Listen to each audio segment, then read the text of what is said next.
What would you say is the one tip that you would give busy mums that could transform their life? You have to keep loving yourself. You have to keep working internally. And so what? Oh, we have another We have guest on the show. Yes, we have Gizmo. He's barricading my questions.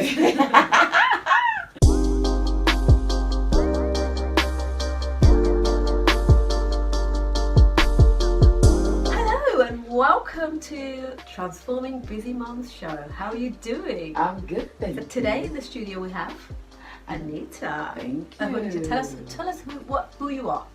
Okay, my name is Anita Quansah.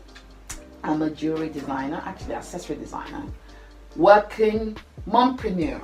Mompreneur, that's it. Mompreneur. That's what you do. So Mompreneur. I wanted to bring you on the show, Yeah. as obviously you are my very good close friend as well, and I've watched you grow into a fantastic businesswoman as well as a parent that I've initially knew you as. I wanted to ask you a few questions that will help other mums transform their lives perhaps. Perhaps they listen to this and think, that's me, I could do this. How does she go over that particular element? So Yeah. I'm going to go through some elements that I will perhaps use them in my program, Yeah. and I want to get your view on that. Yeah. So that will then open up how you do certain things in life, Okay. balancing your work life with your home life. Yeah. So tell us, the first question is, what do you think about self-care when it comes to being a single parent running their own business? Oh my God, self-care is very important. Self-care is essential because you know, like any plant, you have to water the plant. If you don't water the plant is going to die. Mm-hmm. So the same thing applies to us in general. You know, if you have to keep functioning and giving yourself 100%, being there 100% for your loved ones, you have to fuel yourself, because if you don't fuel yourself, you're going to burn out. So tell us, how do you look after yourself? How do you self-care? How important is it for you? I mean, for me, self-care is something that I would love to do more of, on all honesty. It's something that I tend to give more other people love and be present for other people, but obviously I discount myself. But it's something I'm trying to implement in my daily life in terms of Tell us what regular things. Do you do anything regular that is that's almost really important? So whatever happens, you're definitely going to do those because that's part of your self-care. My own self-care, obviously, as a woman, you know, obviously fundamental is looking after yourself. In terms of taking care of your personal appearance. Okay. Making sure that you look good, and when you look good, you feel good. Yeah. That's very essential. And obviously, occasionally, because due to my work, I sit down a lot. So my back obviously is constantly in agony. So what I tend to do is get massage. You can massage every single month. Although I have not booked my in for quite some time and it's long overdue. And I was saying to myself, like, okay, you need to call Lisa, because my body is giving me warning signs. Yeah. And so you know when that time is coming. That's what I'm saying. Yes. So you have a massage once a month. Once a month. Look after your body because you're in a sedentary position majority of the time. Yeah. Okay. Yeah. And like I said, I would love to do love more that. stuff. Yeah. I love to do more. I mean, for me, that's essential because I sit down a lot, and if my back gives in, that's it. I cannot function. I cannot function. And obviously, because I work with my hands a lot, and the beauty about the massage is it's just not just the full; it's a full body massage, and my hands are massaged as well because I work with my hands. And you specifically asked for that. Oh like yes, that, yes. So it has to be. So the blood has to be flowing in the right places. The muscles has to be released. The tension has to be released. Everything. So it's essential. So for me, that is one thing that is top of my list. Okay. And secondly, is also spending that early morning time to myself. Yeah. And I tend to do that. Your morning routine, haven't you? My morning routine. Yeah. My body clock has a way of now 3 o'clock in the mornings I'm up. No matter where I am in the world, wherever, 3 o'clock my body is up. I'm up. And it's that time I tend to meditate and kind of, you know, obviously due to my, you know, my beliefs, I'm a Christian, it's time for me. I feel like it's, you know, time I do my writing, I do my journaling, my gratitude journaling, those things matter. You know, so it's just you. It's just me. And your journal. Exactly. Meditating. Yes. No, my child is not awake. She's sleeping. No distraction. No work. If I'm not working, no work. It's just me and my journal, or even if I'm not journaling, it's just sitting down there and just that moment of peace and quiet. And being present in the And moment. just being present in the moment and allowing, your body and your soul to speak to you. Because sometimes what will happen is we are living such a fast-paced life that often we don't allow our body and our soul wants to communicate with us. And it's amazing when you spend that time to give your soul attention. Your soul speaks to you and ministers to you in such a way, gives like a message, you know, and it tells you certain things that you need to advance in life, and I'm so grateful for that. How does that help you then, you think, in your personal life as well as in your business life, doing the gratitude every morning? It's essential. It's essential. How does it help you? It keeps me more focused. Okay. It makes me appreciate the little things, because sometimes keeps you grounded, doesn't it keeps me grounded, and it makes me not too expectant. Because like we often say that expectation leads to frustrations, and sometimes as a mompreneur or a mother or somebody starting up a business, we put so much expectation on ourselves, and we set this to-do list and the tick box, and we put deadlines on it. Yeah.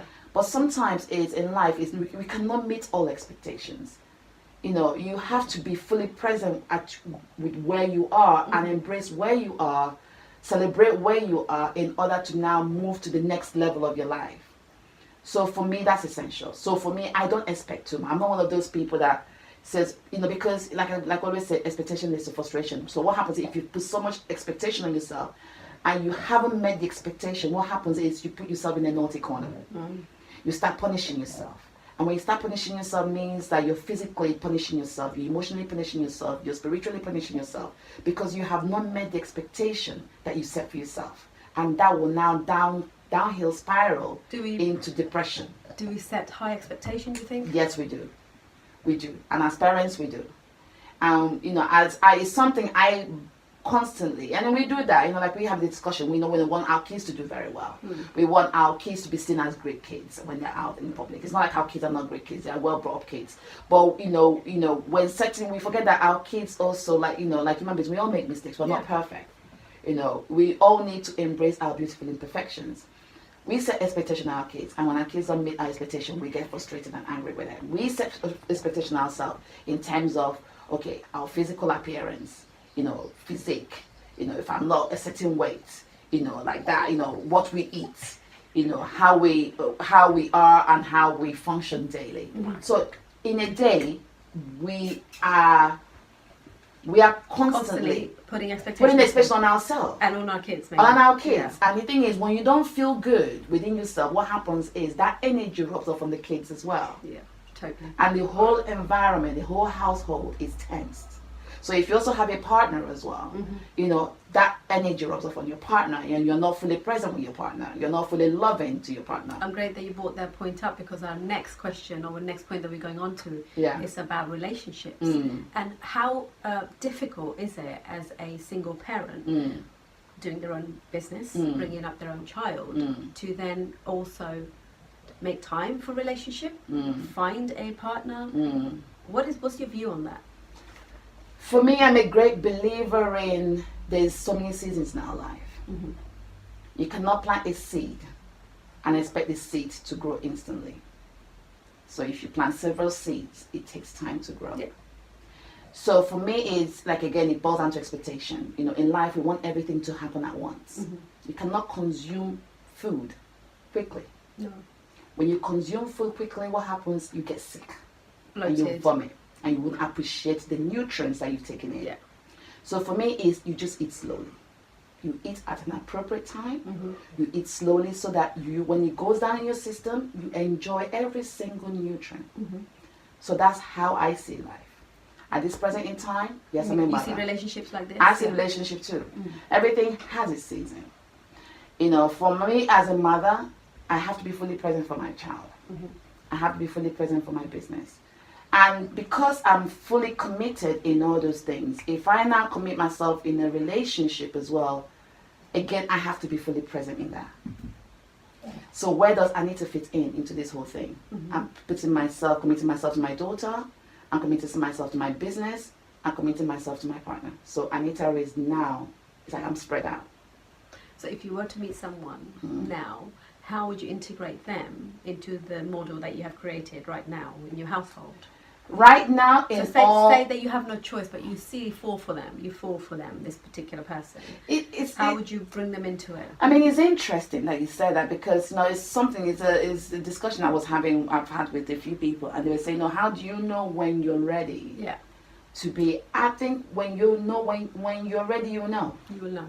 Because your body will tell you, your mind will tell you. The thing is, a lot of mistakes people make is rushing into something when you're not ready. And that's because they have expectations. They have expectations. Society has an expectation. Exactly. Society, family expectation. Yeah. But the thing is, gradually, like I said, you have to consume slowly. Don't rush into things because people said you should. Because when you rush into something when you're not ready, what happens is you abuse it. Yeah. You abuse it. And so what? Oh, we have another guest on the show. Yes, we have Gizmo. He's barricading my questions. So, in terms of what would you say from the life lessons? What have you learned from relationships? Relationships is important. Obviously, relationship comes with trust. Because again, like I said, expectations. Everything tends to come down to expectations. Yeah.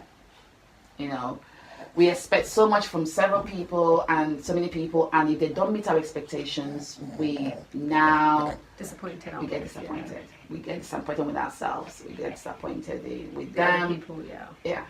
And sometimes for me as a person growing in life, because life is a journey. I'm like I said to people, I'm driving a life.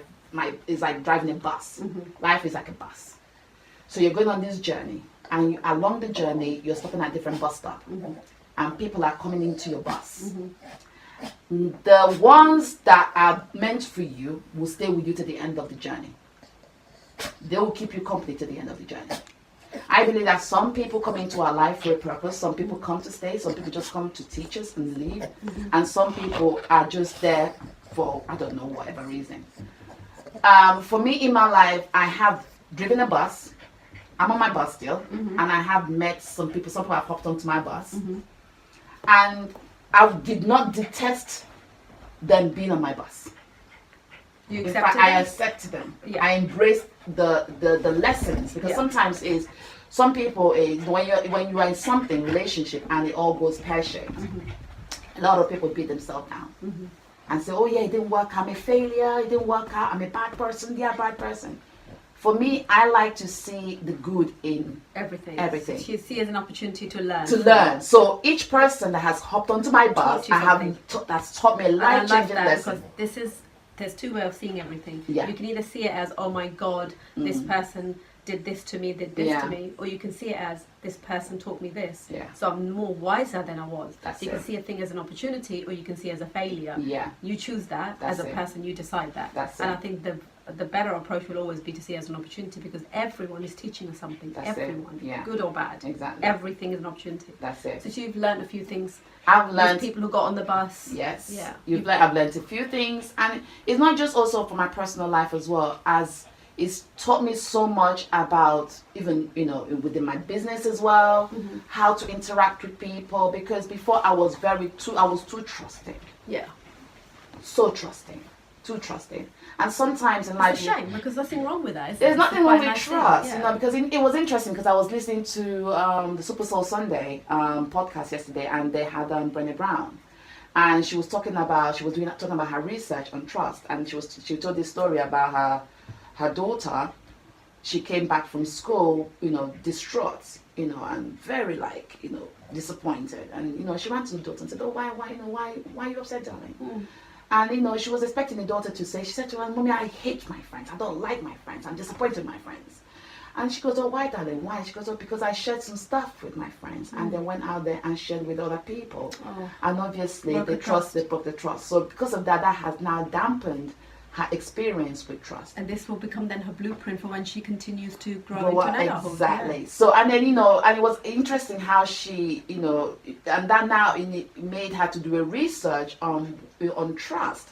And it's so interesting, because she was saying that, yes, we, as human beings, we're so eager to trust. We're so quick to trust. But in life, you have to be selective with who you trust.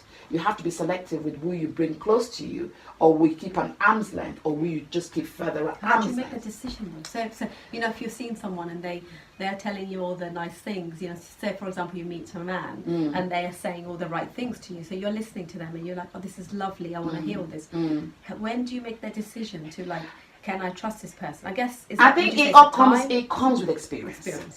It comes with experience. And also something to do with gut instincts. Gut as well, instincts. isn't It comes with it. I think everything comes with experience. You have to go through something in order to learn from it. Yeah. The thing is, if you're not wise enough, that's why I said there's a fundamental lesson. Is this why then teenagers, would you say, take more risks because they will trust everyone? They trust. There's no reason to trust Yeah. no one apart from they will definitely trust the same age people. Yeah, anyway. yeah. I mean that's the stage as well, because So at you that learn from age you're them. learning, because they are building up, it's like they're on their life bus. Yeah. So sometimes that's why sometimes they make friends and they drop their friends. They pick up new friends, they drop their friends. They pick up so it's constantly they're learning and it's equipping them. Even down to when even babies, toddlers. They know a child will know who to come to give a hug, or who not to give a hug. Totally. And you now say to yourself, how can a child of that age know? It's because again, they can feed. The intuition. Yeah. And sometimes because of desperation, we don't listen to the intuition. Even though in our heart we think this person is not quite right. You need to let this go. Yeah. But other things like society, emotions, the lack of love, or the desperation for getting someone will make us drive to get that. But even though in our heart something doesn't feel right. And sometimes when you ask these women, some women, why they are really in relationships, and you just tell them, okay, why did you get into this relationship? Because from everybody else can see this is not right for you. But for them it is. Yeah. And they have to learn via the experience. That's it. And sometimes a lot of women are in denial of the truth, because they don't want the society to perceive them completely as being a loner. especially with women. There's a young lady I mentor, and interesting, I love her to bits, but I thought I just feel like I need to go there and just like smack her in the head, like it's like every single man that she meets, she suddenly, oh my God, he might be the one. He's the one. I said, listen. I said, look. Because what's happening? They're just looking for the next person. It's like, and also not actually asking her what are you looking for. That's the because thing. If you love yourself, you don't need anybody to fulfill you, because the love is within you. And it was interesting because when I asked her, okay, so why are you making the rush decisions that you're making? You did? I asked her. Interesting. And then she said to me, oh well, my time clock is ticking. So society pressure. Yeah, my time clock is ticking. Who decides the time clock? That's what I'm saying. That's what I said to her. I said, there's no expiration date. Yeah. You hear of women that give birth at age 60. You die. That's it. So until then, you carry on. You carry on. And it's about having a baby then. Well, she said having the baby, and she said about family pressure as well. So she's seen her friends getting married. So due to society, we're making a decision that's not the right decision for us. Exactly. And it was interesting because and most people she did date a few of them, and and interesting when I gave her the advice, and I said to her, okay, I'm going to tell you what I think based on experience, but I'm not one to tell you what to do. You go ahead and do this, but good luck. And it's interesting. I said to her, and I'm sure if all goes pear-shaped, you're not going to come to me to tell me that it's going pear-shaped. Yeah. But it's interesting. She still came back to me and said to me, I've got something to tell you. That thing you said is actually true. And I said to her, yes, because yes, you are so, when you are so desperate for something, somebody can see it. Yeah. You give out the wrong signal. Yeah. And they can now tell you what you want to hear. Yeah. To feed your excitement. Completely. And then, but if you take the time out to say, okay, take yourself out of the excitement and analyze it from a different point of view, and say to yourself, realistically, in all honesty, am I in this for the right reason, or am I in this because of desperation? Is my love equating to desperation? Do I really love? Do I love this person? Do I want to be with them? Do I want to enter a relationship? Exactly. Versus a society pressure. Exactly. And by the time I said to her, listen, if you don't love yourself, If you don't love yourself 100%, And love and respect are very similar. Respect yourself. If you don't love and respect yourself 100%, what's going to happen is you're going to be looking for somebody else to love and respect you. And guess what? Everybody is on their own life journey. Nobody will give you the 100% attention you want, because they too are also working on themselves. Yeah. So it's a bit selfish if you go to somebody and say, okay, I don't love myself 100%. I love myself 40%. But I want you to give me the 60% love that is missing. It's a lot of pressure on someone. Totally. It's too much. So what happens is we expect that of somebody. And I said to people that the most important thing you can ever do for yourself is love yourself 100%. When you love yourself 100%, guess what happens? You begin to attract the like-minded people. Correct. Totally. That has also worked on themselves, that also have that 100% love for themselves. And what happens is when both of you come together, you're not expecting anything of each other. You are working together as partnership. And enjoying each other's company. And enjoying each other's, what do they like, what do I like, exploring. Exactly. So, okay, so how do you self-love? How do you do it? Someone's listening to our podcast here today. How should they, what's their first step? Self-love, taking time for yourself. Take out time for yourself.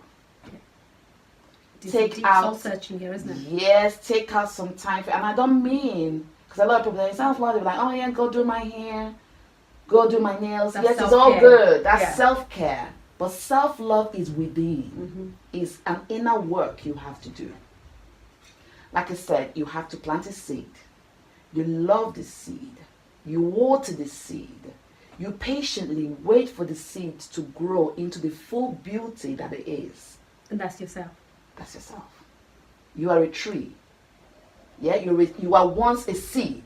How we came into this world, we were once a seed that was planted, that is now growing into the full tree that we are. But just because we're grown full tree doesn't mean we stop loving ourselves.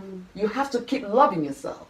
You have to keep working internally. I mean, watering the fertilizer. You have to keep fertilizing. Keep loving. And it's not just about trimming the leaves and trimming the dead leaves of the tree and maybe that What do you think of many women might be listening to this saying, well, I have kids now, I haven't got time to love myself, I have to love my kids, I have to love my partner, I don't know where I fit in. And it's more from what may sound like a martyr behavior. So martyr rather than a mother. So as a person, we then change our position to mother. We change because we've had kids, and we may get married and we may become a wife from being a daughter, from being a child of someone else's, then we have our own child. How do you continue to sort of give yourself that same attention? Because when you're in your 20s and you haven't met anyone, you do everything for yourself. You love yourself, you look after yourself. But as you grow older and you have other relationships coming into your life, how do you continue to love yourself? Firstly, if you don't love yourself, you cannot give love to anybody. If you don't love yourself, I don't care whether you've been with a person for 20 years. If you don't love yourself, you cannot give love to anybody.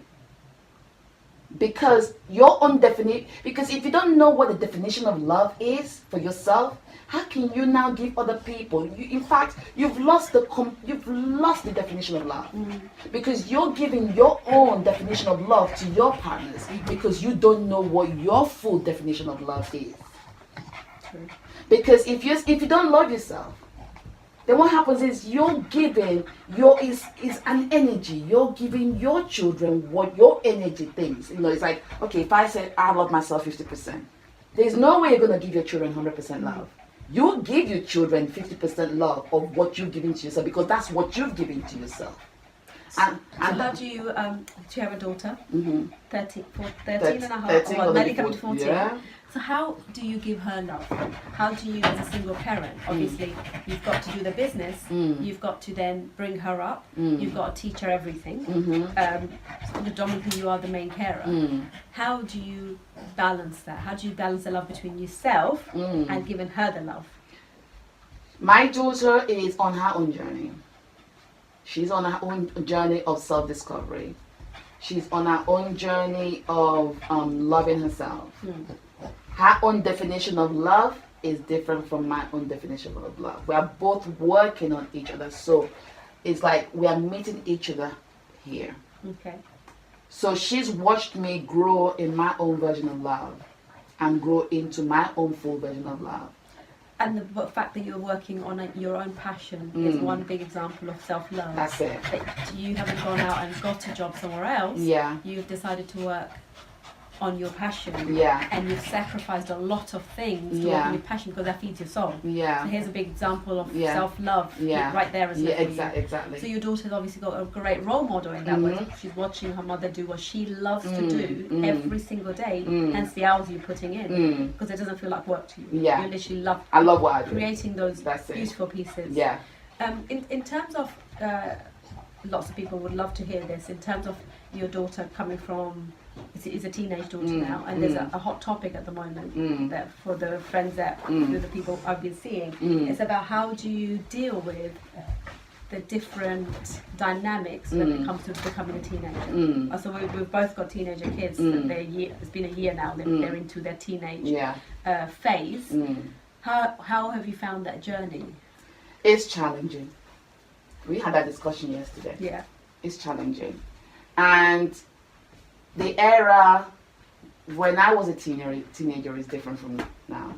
And I know, like we always say, that, oh yeah, we cannot look at how we were brought up. In my blog, I said there's a section there that says, "Stop saying in my days." In my days, because it's not your days. Exactly. So It's got the technology. We can only use what we know. That's so our it. blueprint is what we know. Exactly. So we are finding it quite challenging because things are so different. Yeah. We never had the iPads or pods or games so Yeah. heavy on. Yeah. We didn't have children talking back to us. That's it. We consider that we would have get a slap or we would Exactly. have got real hard punishment. Yeah. That's not allowed, sort of, that's not looked upon nicely these days. And also the reaction from the child isn't great. Yeah. So, that transition of what you've learned with your mum, who brought you up quite strictly, I believe. Yeah.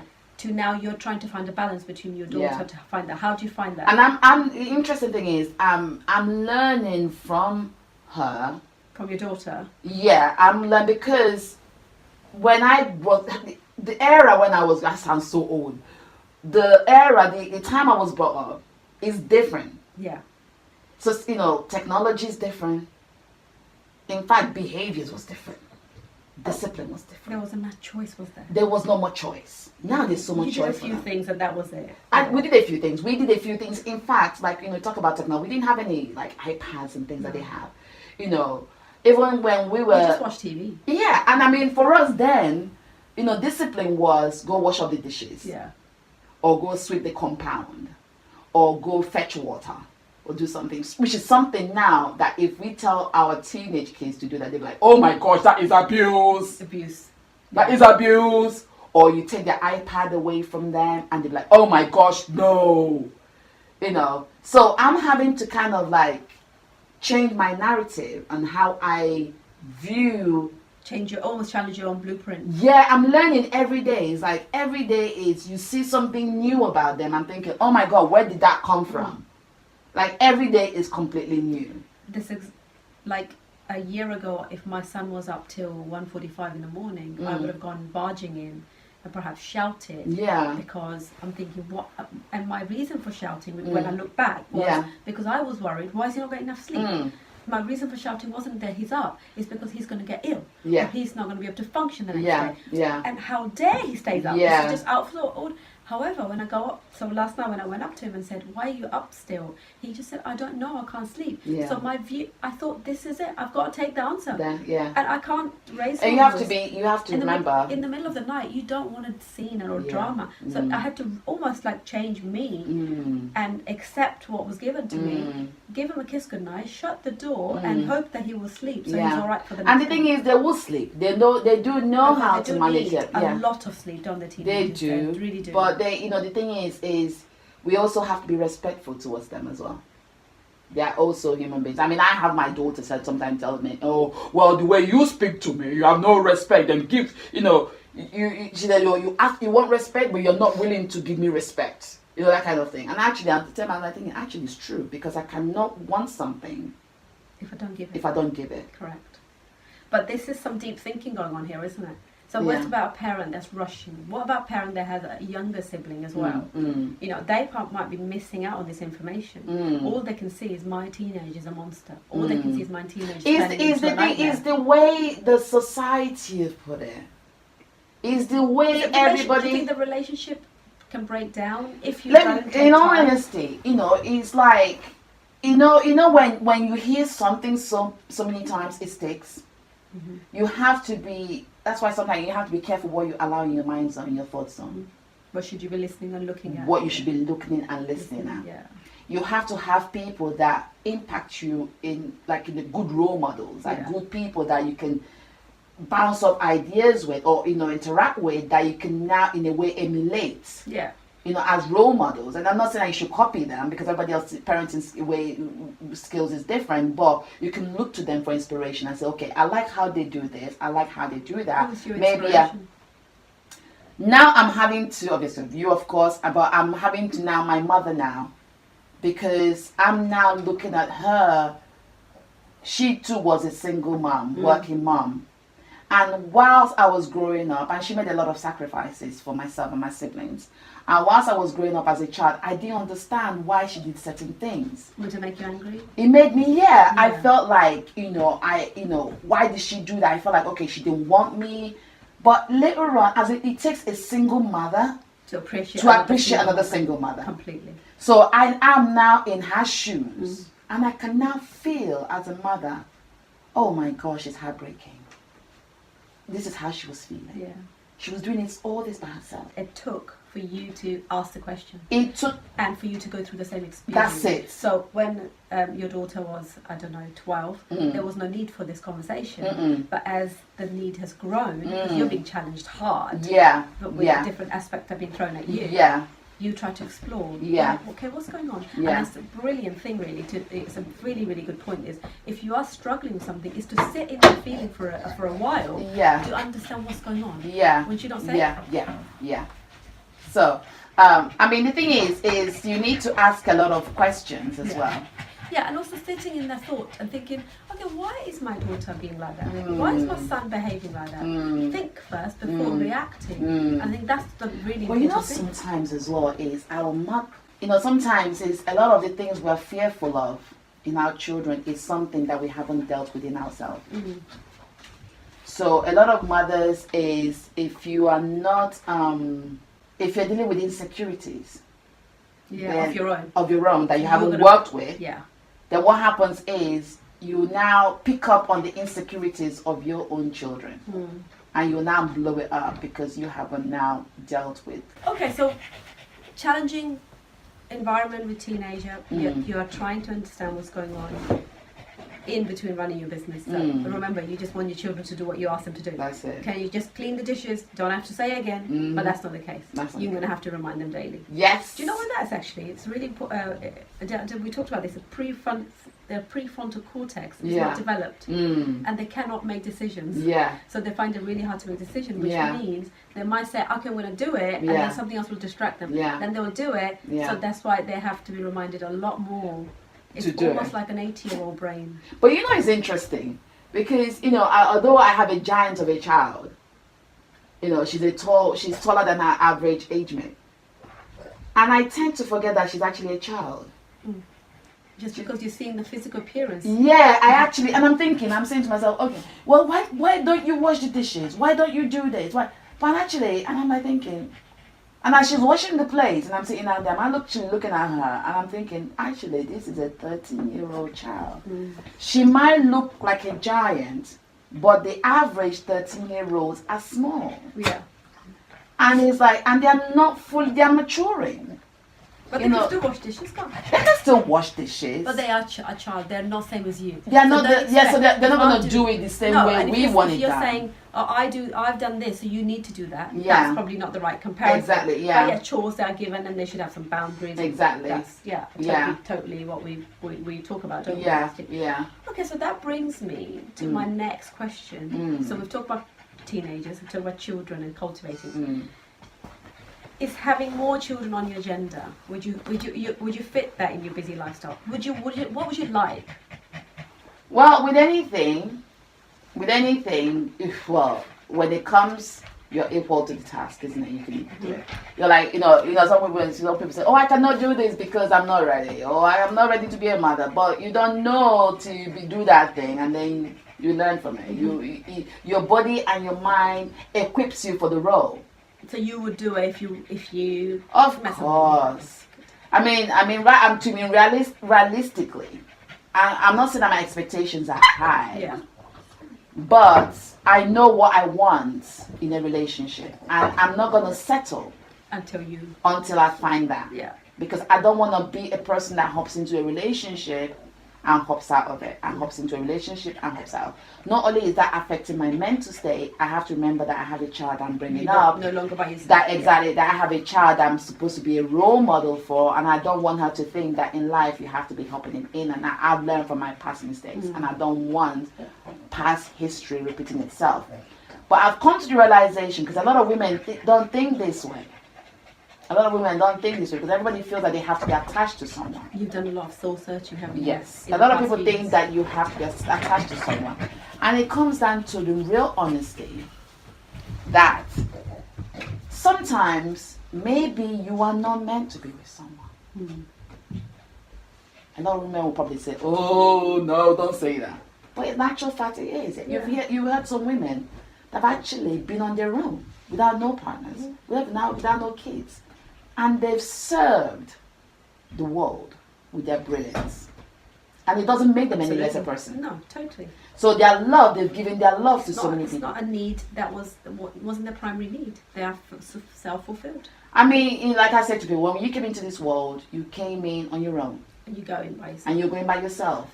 When you came in here, when you now meet somebody, you're meeting somebody to work alongside with them. Enhance your already great relationship. Exactly. Not to own you. Exactly. Because a lot of people are like, oh yeah, I need somebody to own me. I need somebody to be in my life, to fulfill me, to complete me. You already complete, my darling. Completely, yeah. So what's your view on, so we talked a lot about relationships and children here. Body confidence. Now, mums that are actually busy, they keep, I don't know if you might have done this yourself. As a busy mum myself, I have tried various diets, various exercise regimes, just constantly trying to become a size that I used to be, living in the past. Yeah. What's your view on that? First of all, you cannot rewind. You have to keep moving forward. And you cannot keep moving forward and still looking through the rear view mirror. You're going to get distracted. Why is it such a desire to become the pre-baby size? You cannot be. 10 years later, you cannot be Listen, if you, like I said, you cannot be driving. When you're driving, you're supposed to be focused on the road. You cannot be looking through the rear mirror all the time. You can have a quick look. You can have a quick look behind you and look away. But if you keep looking, what's going to happen is you're going to crash. And when you crash, what happens? You're dead. So the same thing in life. Women, accept where you are. Don't stop looking at the past. Yes, there's a season. Why does the society accept that after you've had a child? You're supposed to have a snapback. So it's like, I always use the analogy of the balloon. If you've got a balloon, brand new, it's nice and tight, isn't it? You don't blow in it. If you blow to its full potential, you then let it out. Okay, even if you let it out after 5 minutes, the balloon is never going back in the same shape, is it? Of course That's just the real life. But the thing is, so why are women doing that? And the sad thing is that mum's already busy. So you got 2 kids, 1 kid, you're working, you are making sure the house is clean, you're trying to figure out what healthy foods you should provide. You've got tantrums, you've got trying to put up with your husband. He may be working away, so you really are a single parent. Yeah. You then, in the midst of all, are trying a diet. Too much expectation, isn't it? Comes out to expectation, and guess what happens when you have too much expectation? It leads to frustration. So you end up doing a diet for a week, so you and lose then a few pounds, and then you binge. Exactly. Until you get so upset, you start drinking every night to release falls the pressure. down to simple 2 words: self-love. You won't do that to yourself, you say, if you accept yourself. This self-love is the medicine for everything. When you still love yourself and you respect yourself, you look after yourself. It's like when you feel good, you look good. When you feel good and look good, you attract more good things in your life. So you surround yourself with the positivity. Yes, you need to work within yourself. The thing is, you see some big women, big voluptuous women, they love themselves so much that It doesn't care how big they are. They love themselves. They look radiant. They look radiant. They are glowing. They are positive. They carry themselves well. They carry themselves well. And the thing is, the most essential thing, they know what to eat, what not to eat. I think we all know now, don't we? There's Exactly. so much out there. And they know what to do in terms of physical exercises, because nobody has to tell them, because they know that they want to feel good and look good. Nobody's pressuring them. No. They're not listening to the outside noise. They're not listening to what the media says. They're not listening to what the latest craze is, the latest craze diet is, because they've loved themselves and they are doing what feels good with them. Is that you? Yeah. Are you one of them? Tell us how you keep your body confidence regime in place. Obviously, like I said, you know, as a seed, you have to keep watering the plant. What do you do to do that? Oh my gosh! First of all, my mindset needs to be in check. That gratitude really helps you. It does. And in terms of physicality? Oh, I have to hit the gym. Yeah. And to be honest with you, I know. That's the big you question have to that everybody create wants to know. time. Yeah. Again, What when do you think when people say I don't have time? No, there's time. Is that an excuse? It's an excuse. You can find The time. thing is, you can't find time. The thing is, where a lot of people find comfort in excuses, and they will keep. What happens is, if you keep making excuses, it's like lying to yourself, because that's what it is. You're lying to yourself. If you're lying to yourself, what happens is you can never stop, because you keep lying to cover more lies, So sometimes you just have to say to yourself, almost tell yourself you can't do it. there is time. Okay, there's 24 hours in a day. Everyone's got the same. Exactly. Your body is no different from other people out there hitting the gym and doing something active. Yeah. It's just saying to yourself, it comes out against self-love. It's just saying to yourself, okay, out of 24 hours, I'm giving so many time for my husband, giving so many time, giving myself away, and it's like a slice of cake. I know it's actually, you're giving everybody each slice. Everybody is taking out a slice, and then you're just left there with the crumbs. You know, are you gonna keep something for yourself? You have to keep something for yourself. Yeah. You have to save yourself a slice before giving everybody else a slice of cake. So, if you're giving 2 hours to your partner, 3 hours to your kid, even if it's just 20 minutes. 20 minutes will not do no harm. Would you say working out at home or go? You can work, even if it's just simple thing as just walking. Start with that. Don't do anything. Walking is good, because when you're walking, even if you don't have a dog, if you don't have any pets, whatever, just walking, because when you're walking, you're exploring the landscape around you. You're breathing in fresh air. It does you a lot of good. So good for mind. And you're embracing and you know, when you go out there, if you're sitting at home thinking, okay, the world is falling apart on you, everything is happening, nothing is going right. It just take a moment, go out there, walk around, and embrace the beauty around you. Look around. You've got free air. And just be present in the moment. Just be present in the moment. Because you're so involved in what's happening. You know, there's so much to be grateful for. That's why I said to you, we need to be so grateful for a lot. We're not grateful people. So what do you do then in terms of your body exercise? Do you go to the gym? Okay, a lot of people say something people have to be careful, because another thing, I think the gym gets a bad rap. Fitness gets a bad rap. It's choosing something that works for you, that you're going to stick to. I know we talked about this before, didn't we? Yeah. I am not a gym. I said off. Have you tried lots of different things and come to a conclusion that this works for you now? Yeah. So to be honest with you, I am not much of a lifting, going on a treadmill. I having a strict regime of pulling weights. Everything is kind of like. I'm left day or not. Everything is so planned. You're not a gym junkie. Nah, everything. I'm not a planned thing. Sometimes because when you're planning something like that, strict plan, when you deviate from that is when you now start feeling rotten about yourself. Because so you are flexible in your. I'm flexible. So for what I do, I started off going to the gym with myself and my daughter, but now I realized, hang on, it's become a chore. Has it? It became a chore of going to the gym and using the machines. Right. It became a chore, and I found myself making excuses. Because I thought, oh God, I have now go walk on a treadmill. Oh my gosh. Everybody else is different. Yeah. But when I said to myself, okay, I'm going to this gym. What other services or programs does this gym have that I can go and I can enjoy? Yeah. That will also make me feel good and look good. And I'm also working out. And I'm not in it to lose weight. I'm in it to enjoy it. And now tone up certain areas whilst I'm having fun.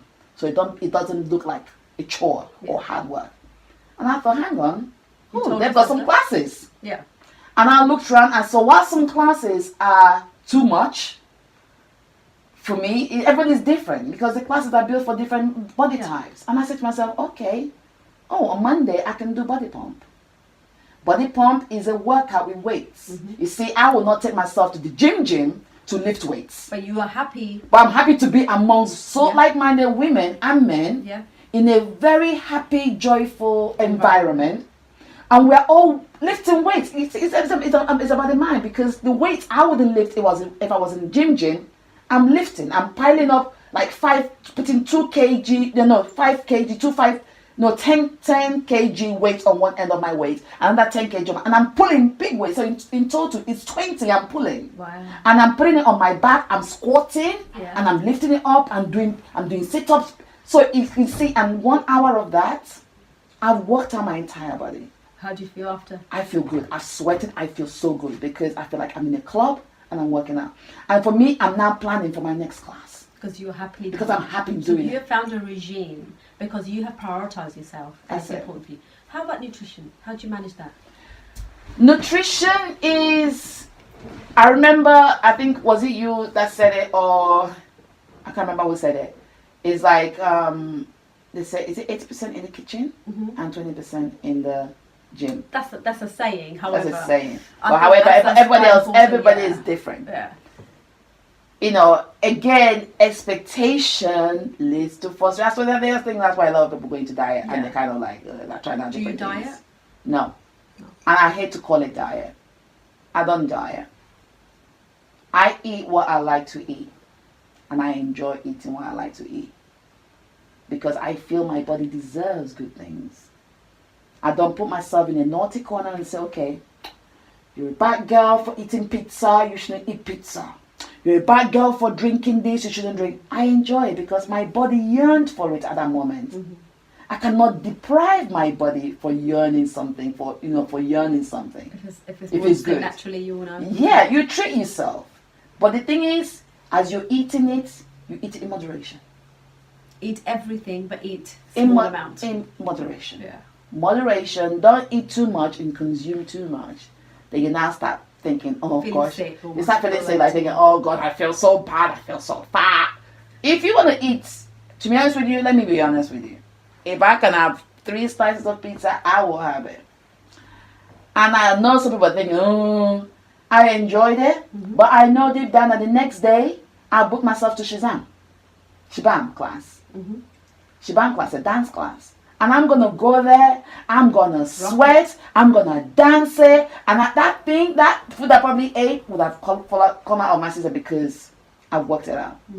But it doesn't mean I eat pizza every day. Yeah, exactly. Yeah. It doesn't mean I eat pizza every day. But you're okay to have a treat. Treat once in a while. But so you're not constantly worrying about your weight. You're not constantly worrying about how you look. You're not constantly worrying about what size you need to get into. No. Or your pre-baby. No, I'm not into all that. So you're free of the shackles of scales. God. Do you ever step on a scale? Of course not. You don't step on the only time I use scale is when I'm weighing pieces I'm trying to post stuff to my clients. Awesome. So I don't step on scales. And I even tell my daughter, do not step on scales.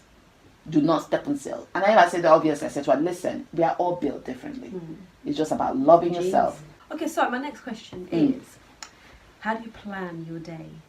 Because as busy moms, we never have enough time to fit everything. So what actually happens is, we end up feeling guilty and a failure as a mother because we haven't completed all our tasks. How do you plan your day or your week, and how do you get everything done? Set achievable tasks. Okay. Tell us what do you do? Do you plan anything on Sunday?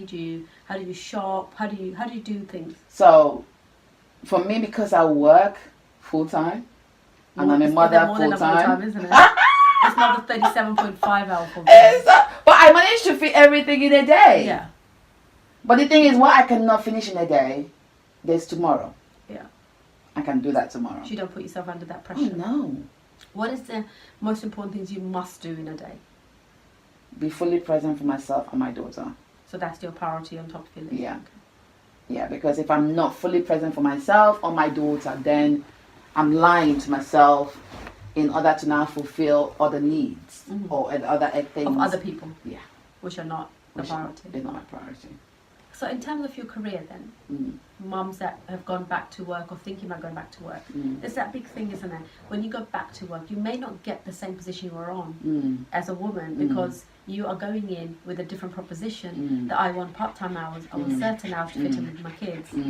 I guess you haven't had to do that. Or did you go through that once upon a time and hence you decided to kind of go towards your business? Tell us about that. So before I got married, in my single days, when I finished my university training as a textile designer, I did work as a freelancer.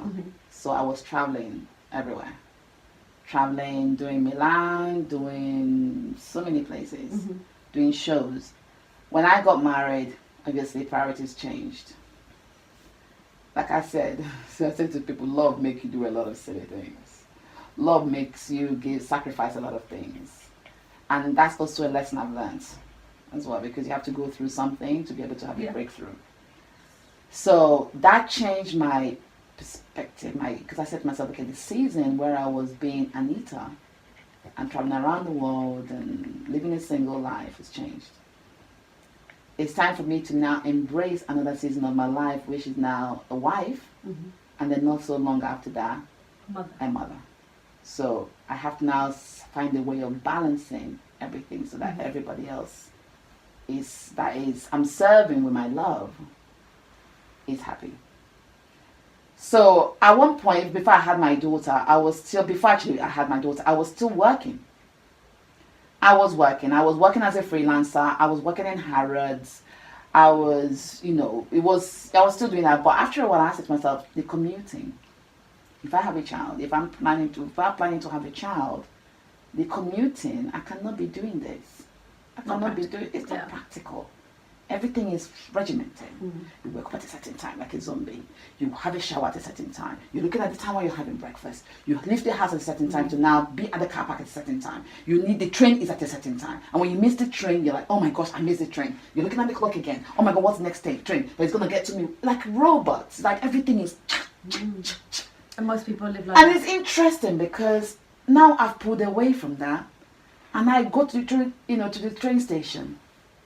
It's like robots. Everybody is like a robot.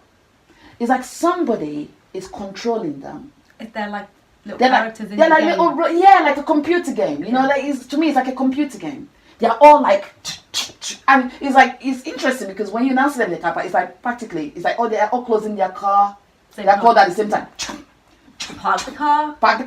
Walk to the train station. Yes, what the train station. You're all matching. And you see the same faces all the time. Yeah. You have, hello morning, yes, we meet again. Hi, have a good day. And then you're all queued up in the same queue to get your coffee. And you're all standing there in the train station looking at the screen. Okay, next. And then they say, oh, it's interesting when they say, okay, the train is cancelled. You all hear all the same pause. At once. Glitch in the computer. And then when they say the train is standing on platform 1, everybody is running. March. Yeah. And they're all running, they're all squeezing themselves to now get themselves, because they're all looking at the time that they have to they've planned themselves, they have to get to the underground at a certain time. They have to be clocking to the office at a certain time. This was you, I can take it. That was one of time. And I look at them and I'm thinking, did you do that for? God, I did that for good, 3-4 years. Wow. And I was like, no. And actually what made me change my mind, I said to myself, no, I can't be. Even when I had my daughter, I was like, okay, I can still do that. Was when my ex-husband was, again, he too was following that same regimented kind of thing. And when they had the London bombing. 2007? Yeah, around that time, because I just had Sahara. Yeah, Sahara was about 2 years old. And again, he was doing exactly, I would say, everything like a robot. And the train he nearly got on was the train that blew up. So, and I said to myself, okay, and then he left the train.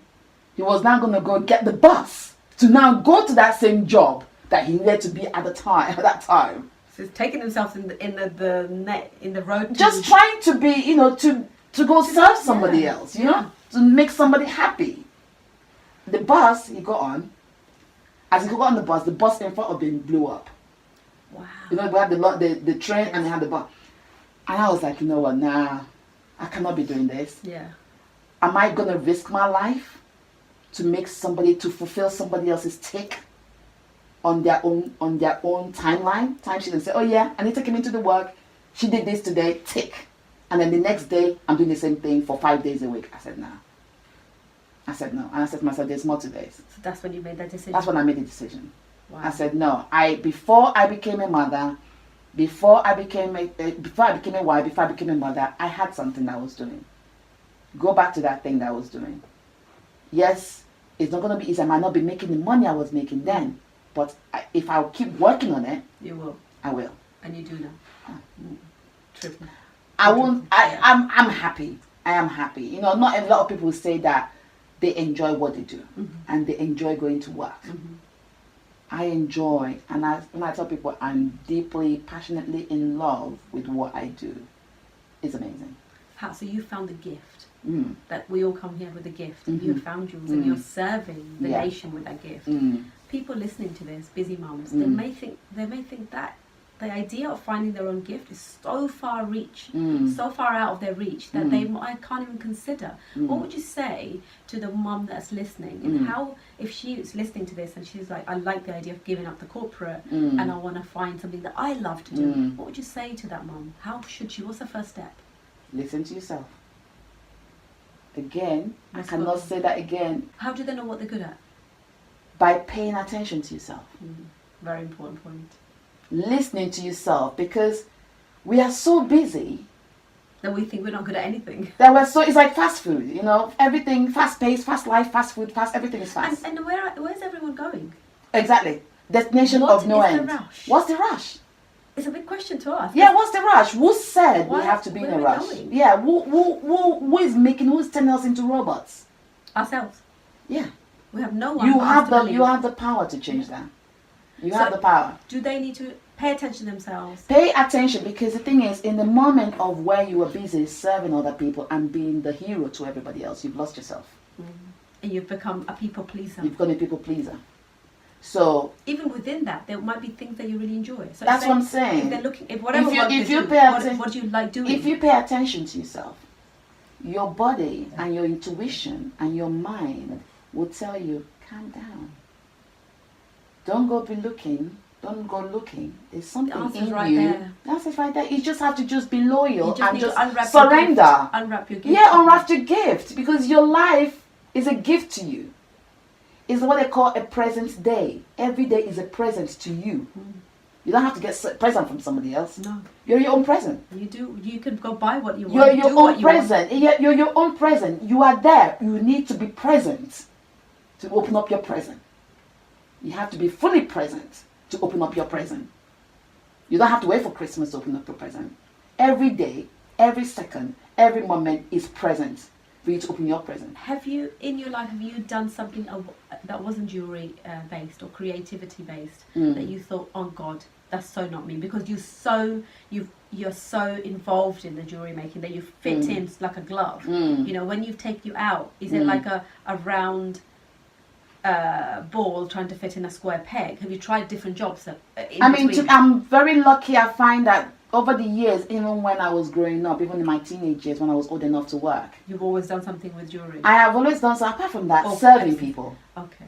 Serving people, because it also ties in with your creativity. My creativity. Your passion and your gift. Exactly. So if you're a servant, because I believe that we are all here to serve ourselves and to serve people with our masteries and our gifts. I started off selling in Yankee Land, selling chips and burgers. That was serving people. You know, when you're engaged with people and speaking to people every day, hello, good morning, how you all doing today? You become like family. They become like family to you. Oh my God, what are you having today? Oh my God, chips with chili. Is that feeds your soul, that bit? That's serving. So it's not the extra food giving, it's extra serving. Sometimes people think it's money. Money is not everything. It's nothing. Money is like absolutely nothing. Money flows. is nothing. Flows. Money is serving people, and we all have it. That is why we all have that gift inside us, no matter how small it might seem to us.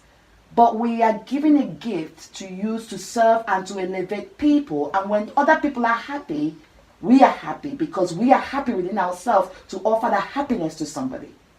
So when you make somebody happy, they will never forget that. That is priceless. Experience. That is priceless. Yeah. So if you're sitting down there, if you're a mother thinking, what is it that I'm good at? I don't know what I'm good at. But you're fantastic at making cakes. Every time they have sports day, you are always making cakes. You're always bringing cakes to the store. But I might turn around and say, well, I'm okay, nothing special. No, but that's a lie you're telling yourself, that you're okay. You're fantastic. Because you need to listen to what other people are saying. Your cakes were brilliant. No, the thing is, you remember, you are your own person. You are one of a kind. Nobody's you. Correct. So your gift, is your gift that is a present to you. It's not a present that somebody else gave you. If you're expecting somebody else to give you a present, they're giving you a present of what they think that you're worth. So they're not going to give you your full worth. Correct. They will give you their own interpretation of what they think. That who wants to give you 100% when they think, why would I give her 100%? Yeah. I can give her 80%. I can give her 20% and keep 80%. Because they don't want you to be more than their own worth. So what you need to do for yourself is, you know your worth. You know that you're one of a kind. You know, even twins are different. Twins are completely different. You know that you have something that is so unique inside you that the world needs to embrace and love. You make cakes. Of course, the next person is not going to like it because they didn't make the cake. And they're jealous of the fact that you made that cake. And they know deep that cake tastes fantastic. But they don't want to tell you that cake tastes fantastic because they don't want to boost your ego. And guess what? When they boost their own ego because they haven't discovered their own mastery, they'll be like, well, her cake is good. Who told her that she's good? I'm not going to tell her that she's good. So little things, even down to being a baby whisperer. Yeah. You carry a baby, and the baby just quiet and sleeps in your arm. That is a gift. That's a gift. That's definitely a Not gift. Everybody can send a baby to sleep like that. Definitely. Or you're a dog walker. Yeah. Dogs come to you. Yeah. That's a job. And again, can you see how you're serving people through that? And you can be flexible in what you want to do and bring up your kids at the same time. And at the same time. When you're feeding your soul, you're not going to a upset job, something that's killing your soul. Exactly. Because you're doing it because that's the only option you have. That's it. It fits in around my kids. That's it. You're looking at every other aspect, but what you haven't looked at, does it fit around what I love to do? What you people need to do is, like I said to you, we're driving the bus. Stop looking at the rear view mirror. The mistake a lot of people are doing is, I'm driving my bus. I'm looking at what the next person is doing. I'm getting distracted I'm distracted by what other person is doing. And it's like you're driving a bus and you're there. What's going to happen? You're going to crash because you're constantly looking. Yeah. All I say to people is just focus on you. It doesn't matter what everybody is driving their own bus. I love this saying that fits right in with what you're saying. Why? It's Andy Harrington saying actually. Why would you fit in when you're born to stand out? So maybe your next person that you're watching is thinking, oh, you're being a bit weird and you're doing something different. Your bus has got all these flags and you're sticking right out. But that's your jam. And that's what you're good at. That's it. You leave the other Joneses alone and you carry on with doing yours, because what will happen is up ahead of the road, you're going to be happy in that bus. That's it. But they may not be because they are trying to fit in the bus behind That's them. That's it. It's like people pleasers. You know, when you roll with the crowd, when you follow the crowd, you're going to blend in with the crowd. You're not going to stand out in the crowd. But you have to know that you are born original. Yeah. It's like that saying, be your own kind of beautiful. Be your own kind of amazing. Be your own kind of because there is no other person There's like no other you. person There's no other like mother you. like you, or a daughter like you, exactly. or a partner like you. Exactly. And if you've mastered your amazingness and your greatness, don't be threatened about somebody else who hasn't found the time to give themselves the opportunity to discover who they are, because that's why a lot of people are going around hating people. Because if you spend time to discover what's within you, you won't have the need to hate the next person. Because you're fully self-fulfilled. You're fully fulfilled. So, wrapping up the show, what would you say is the one tip that you would give busy mums that could transform their lives? What's your one tip? Out of all the conversations we've had today. Love yourself. I kind of knew that was coming. Well, exactly, because when you love yourself, you serve people. Everything else will. If you love yourself, you serve better. You didn't hesitate to answer that question whatsoever. No. You were straight in there. So, thank you so much for You're answering all the welcome. questions. And tell us where can we find you? Oh my gosh, where can you find me? You can find me on my website, www.anitaquansah.london.com, on social media, Facebook, Anita Quansah London, Instagram, Anita Quansah London. So I'm more active on, because obviously so many social medias, and also on Twitter, Anita Quansah, but I'm not a Twitter person. You're not active on Twitter? No. But it kind of gets overwhelming, so you just stick to the ones that you're good at. And So find you there. I think I'm more present on my Instagram, so I'm the Anita Quansah London. Yeah. So Instagram is probably your Instagram is my that's jam. more your jam. Okay. Yeah. Well, thank you so much for answering all our questions You're today. welcome. And just you have made our first podcast. You are the anchor for our podcast. You're the first podcast. I'm sure I'll be interviewing hopefully hundreds of mums by the time I don't think this is a finishing game. Oh no, there's more mums out Every there. mum I speak to will bring a different prospect to mums that are actually listening. So this program is for mums in particular, and for mums that are very busy and trying to balance work life and also their home life. And I love to hear all of what you've just said. I know that I knew most of it, but I think it's really nice to listen to it in this format. Yeah. I got to know more things that I didn't know. So every time we speak, we learn more things about each other. Yeah. Thank you. You're welcome. Speak to you soon. Speak to you soon. Nice to meet you. Bye. Take care. Nice to meet you. You're my friend. Nice to meet you. Oh gosh.